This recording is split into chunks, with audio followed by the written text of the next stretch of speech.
Welcome back to the Morning Kickoff Show. I'm your host, Matt Witt, and we are back to talk Vikings football. Looking at it today, we'll be recapping the best moments this season for the Minnesota Vikings, and I'm so excited for this episode. But before we get into that, we have to do our annual celebration of the Lions not making the playoffs. It has now been 31 years since the Lions have made the playoffs. If you are looking on podcast, if you are watching this podcast, you know that I have a board back here that says years since the Lions have won a playoff game. So far, it has been 30 years, and now, officially, as of the Lions being eliminated from the playoffs yesterday because of a Seattle Seahawks victory, we now have 31 years since the Detroit Lions have won a playoff game. Now, I typically say I have two favorite teams. My favorite teams are obviously the Minnesota Vikings, and then my second favorite team, the Detroit Lions. And the reason why I say the Detroit Lions are my second favorite team was because they used to give us 2 easy wins a year. It used to be the case. When I started this podcast, it was back after the 2017 season, and the Detroit Lions were the laughing stock of the entire NFL. And they would give us 2 easy wins a year. Not only that, but they would give the Packers a run for their money. Well, now, Jared Goff seems to absolutely own the Packers franchise, sweeping the Packers this season and splitting it up with them last year. Jared Goff looks like he's playing better than Aaron Rodgers. That's all I'm going to say. That's what I'll put there. And I just want to say, Lions, you're still my second favorite team. I know Lions fans like to troll me and come here saying, oh, the Vikings are frauds. Yeah, you probably are right. I mean, we are going into the playoffs with a negative point differential. Probably will be frauds. But at least we're in the playoffs. So that's what's great to see. Detroit Lions, 31 years since they won a playoff game. Now getting in to the best moments this season.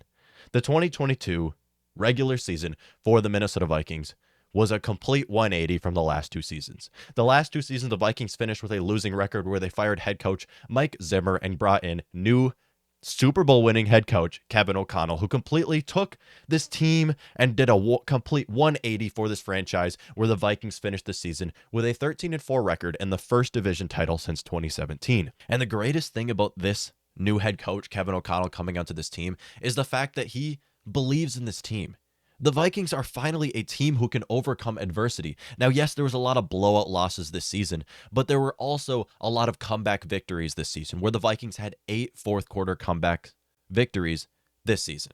8 of their 12 games, and 11 of their 13 wins were decided by 1 score. And that's, yes, you can look at that on a negative standpoint. You can say, okay, the Vikings can't come close against bad opponents like they have throughout the season. But at the end of the day, this is a team that swept a very tough AFC East division. This is a team that has already set a foundation to grow in the future. I mean, getting a new head coach, getting young stars on this team has set a foundation for the Vikings' success going forward. And while I don't believe the Vikings will be making a long run in the playoffs this year, it's not to say that they can't be making improvements this offseason and going forward. I'm really excited to see what's in store. Let's get into this best moments of the 2022-2023 season, starting with number 1, and that's just simply the Packers getting eliminated. Now, I know there might be some recency bias here that's saying that this is just 1 day removed since this happened, but at the end of the day, I do not care. When the Packers lose, America wins. And for that reason, seeing the Packers get eliminated from the playoffs from the Detroit Lions puts a smile on everybody's face, as not only did the Packers just lose, but it might be the end of the Aaron Rodgers era. And I know the last 2 seasons we were saying the same thing, but this one feels different, as Packers fans once again are in shambles after getting eliminated from the playoffs. Great. Thank you, Detroit Lions. I love you guys. I know I just bashed you on this board back here and I added another tally today, but I love the Detroit Lions. Thank you for what you've done to the Packers and sweeping the Packers this season, as the Vikings were not able to do so. Or the only reason why it came down to this, Jamal Williams against his former team, 2 touchdowns to break Barry Sanders' single season touchdown record. Absolutely love this. This is, in my opinion, the best part this season. And yes, there might be some recency bias in saying that. And another big moment this season goes to the game of the year, where the Minnesota Vikings won a 33-30 overtime victory over the Buffalo Bills in Buffalo for the upset of the week. And this was, there's not one moment I can say here that was the greatest moment for this game. It was the game as a whole. The Buffalo Bills and Minnesota Vikings, this was the most evenly matched game this season. And I understand why many people consider other games to be the game of the year, specifically the Vikings largest comeback in NFL history. But just seeing the Buffalo Bills and Minnesota Vikings go head to head in this matchup where it was back and forth, Stephon Diggs and Justin Jefferson, who were compiled in a trade just a few years ago, both have incredible catches in this game. Justin Jefferson, 4th and 18, one-handed catch. This game as a whole was the greatest game this season for Minnesota Vikings fans. And I know you can put your hats on other games and say that, okay, this should be crowned, or your crown on other games saying this should be crowned as the greatest game. For me, this one was the game where it felt like the Vikings were finally going to make a run for a Super Bowl after getting 7 straight victories, had an 8-1 record after this game. Felt so good. This was the staple win for the Minnesota Vikings to where teams started looking at us as a competitive team. And for that reason, I'm putting this as the biggest game this season, because not only did you just beat the Buffalo Bills in Buffalo, who are considered by many to be the best team in the league, but you beat them in a game where your team played so well, with 4 turnovers on defense, with Justin Jefferson and Dalvin Cook combining for over 300 yards and 3 touchdowns, or 300 yards and 2 touchdowns, forgive me. Just a great game. An excellent game for the Minnesota Vikings, and that's why I happen to put it as the game of the year for the Minnesota Vikings, where the Vikings won in overtime on a Greg Joseph field goal, 33-30 over the Buffalo Bills, to seal their 7th straight victory. And we're 8-1 and best record in the league at that point. A lot has changed since then. I feel like the Vikings have been exposed by many teams to where it doesn't feel like we're a Super Bowl team anymore. But this game kind of proved that the Vikings can overcome adversity, which they have done in many games throughout the season. And for the other big win this season, we have the 33-point comeback. Imagine still thinking Kirk is not a clutch quarterback in 2023. It feels like going into this point, a lot of people kind of had this preset narrative of Kirk Cousins that he can't win in big games. And now seeing what Kirk Cousins has been able to do for the Vikings this season, where he led us to 8 fourth quarter game-winning drives, and people still have the argument that he's not a clutch quarterback. I mean, I feel like this was a narrative that people had years ago that people still hold on to today, but seeing this 33-point comeback should have put an end to that narrative.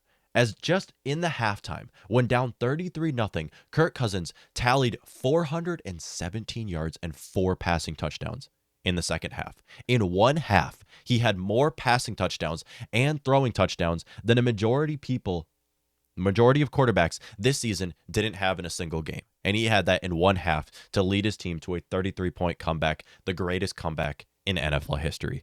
And in this game, not only did we get to see Kirk Cousins have a great day, we got to see our defense have an excellent day in all 4 quarters. And I know the Vikings may have been down by 33-0 at halftime. It was not the defense to blame whatsoever for that. It was the turnovers on offense and special teams that led that to being able to lead that to happening, and why the Vikings had a 33-point deficit at halftime.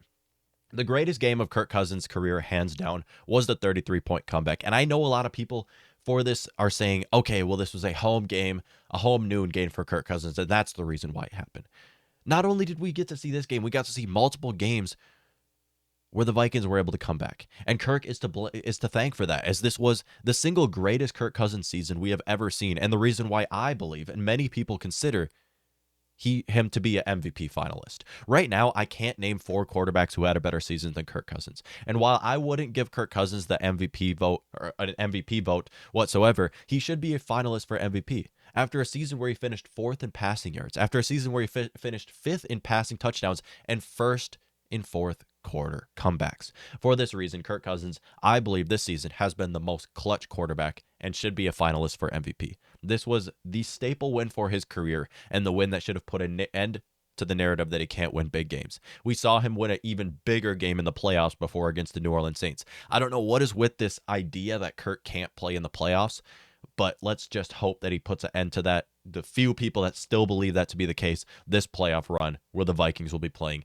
the New York Giants and hopefully some teams after that who are going to be tough. Really excited to see what Kirk can do in the playoffs. I have high hopes for Kirk Cousins. I know previously I wanted to change him as my quarterback, and I'm still happy with the idea of opening your options at quarterback. I'm not saying that you need to transition outside of Kirk Cousins, especially after the season that we just saw from Kirk Cousins. Much deserved Pro Bowler and should be awarded a finalist for MVP this season. But the 33-point comeback and the game of the year for the Minnesota Vikings weren't the only games this season where we had miraculous victories. Like I mentioned, 11 of our 13 wins this season have been decided by one score. 8 of those games were decided by game-winning drives in the fourth quarter. A lot of the comeback victories by the Minnesota Vikings is the reason why a lot of people consider this team to be frauds. And that's rightfully so. We do have a negative point differential. I'm not just going to leave that out the picture. But at the end of the day, looking at it for the Minnesota Vikings, another huge victory that we have to put on this list that was one of the greatest moments this season goes to Greg Joseph, 61-yard game winner. Greg the Leg sets the record for the longest field goal in Minnesota Vikings history by nailing a 61-yarder as clock expires against the New York Giants. This is not only his record for longest field goal, this is the Vikings record for longest field goal in franchise history. Greg Joseph was incredible throughout the season. Now I understand he was horrible from beyond 50 yards, which is why him hitting the 61-yarder came by a surprise to me and many Minnesota Vikings fans, as he made just 4 for 10 from beyond 50 yards, but under 50 yards made 22 for 23. So I feel like as of right now, Greg Joseph is a kicker that we have to respect for what he's done for us this season. Not only that, but 5 of our games this season. He made 5 game winners this season. A game winner in London against the Saints, a game winner in Washington against the Commanders, a game winner in overtime to Buffalo, a game winner in overtime to the Colts, and a game winner where he set the record in a 61-yard game winner against the New York Giants. It was an incredible season from Greg Joseph, and I feel like, yes, the Vikings, like I said about the quarterback position, should open their options. It doesn't mean that they should replace these players quite yet. And Greg Joseph on extra point attempts wasn't the best. Greg Joseph beyond 50 wasn't the best. At the end of the day, you have to show your respect to this kicker, because it's not often you find a Vikings kicker that can hit as many game winners as he did, as he was 5 for 5 in game winners this season. Love to see it. And for the 5th one, Jefferson, obviously setting new records for this Minnesota Vikings team. Throughout this entire season, we saw Jefferson dominate his opponents. And while he did be contained in some games this season, it's safe to say that Jefferson is the franchise guy going forward. In just his 3rd season, Justin Jefferson set the record for most receptions in a season and most receiving yards for the Minnesota Vikings. And going into the season, we figured this would be the case, as the Vikings brought in new head coach Kevin O'Connell, who loves to run a pass-first offense, and he just did so with Cooper Kupp the previous season. But what we didn't know is Jefferson would get a double crown, leading the league in receptions and receiving yards by breaking the records of Chris Carter and Randy Moss. Justin Jefferson surpassed Chris Carter's 122 reception record in 1994 and 1995, as well as Randy Moss's 1,632 receiving yards record set in 2003.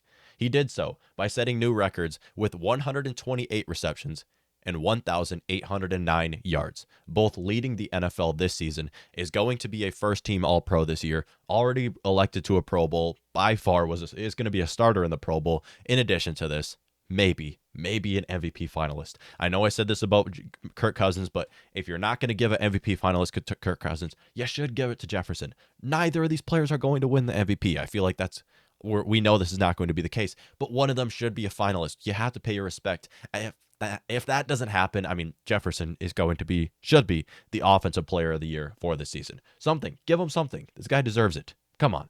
Super Bowl MVP. Let's give him Super Bowl MVP. But still, those are the 5 greatest moments, in my opinion. Jefferson breaking the record, the miraculous wins with Greg Joseph's 61-yard record-setting field goal, the 33-point comeback where the Vikings had a 33-point deficit at halftime, and Kirk threw for over 400 yards in the second half, and, of course, the win in Buffalo against the Bills. Minnesota Vikings. This was the 3rd season that I've done this podcast, and easily the best season that I've done this podcast so far. I'm so excited for what the future has for the show. I'm going to continue to do this show, and I might just not talk about Vikings football, but talk about football in general going forward. I'm really excited for what the show has, and I'm so pumped for this NFL playoffs, as this NFL playoffs includes the Minnesota Vikings and does not include any other team in the NFC North. Skull Vikings representing the North in the playoffs after a 13-4 season. Thank you.